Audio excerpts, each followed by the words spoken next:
देवांश हल्ली खूप मोबाईल बघतोय, जेवताना मोबाईल, झोपताना मोबाईल, सारखा मोबाईल बघतोय. आणि मोबाईल घेतला काढून की तो ना खूप रडतो, हट्टीपणा करतोय. मग तू एखाद्या स्कूल मध्ये का टाकत नाही त्याला? तो 2 वर्षाचा आहे ना, खूप लहान आहे ना. काही हरकत नाही. आपल्या भिगवण शहरामध्ये दराडे प्री स्कूल आहे.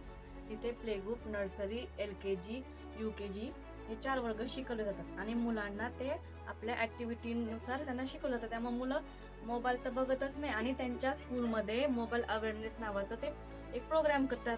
त्यांना त्यामध्ये मुलांना मोबाईल का बघावा, का बघू नये, त्यामुळे मुलं आपोआप मोबाईल पासून दूर जातात.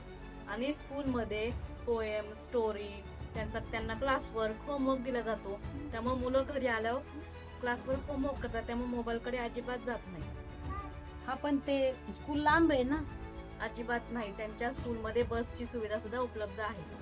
एवढ्या फॅसिलिटी देणार म्हणल्यावर आता फी पण त्यांची तशी असेल ना. अजिबात नाही. त्यांची फी अगदी माफक दरात आहे. सर्वसामान्य माणूस त्यांची फी देऊ शकतो आणि त्यांनी फीचं स्ट्रक्चरच असं केलं आहे की टप्प्यानुसार आहे. त्यामुळे तुम्ही टप्प्यानुसार फी भरू शकता. हा, टप्प्यानुसार फी भरू शकता म्हणजे ठीक आहे. होय, माझी पण मुलगी 2 वर्षापासून त्या स्कूलमध्ये जाते. तिथे मागच्या आठवड्यात तर त्यांनी स्कूलमध्ये तुकाराम बीज सुद्धा साजरी केली. आजपर्यंत मी तर पाहिलेलं नाही कोणत्या स्कूलमध्ये तुकाराम बीज साजरी केली. आणि बरोबर धार्मिक ही संस्कार मुलांना दिले जातात.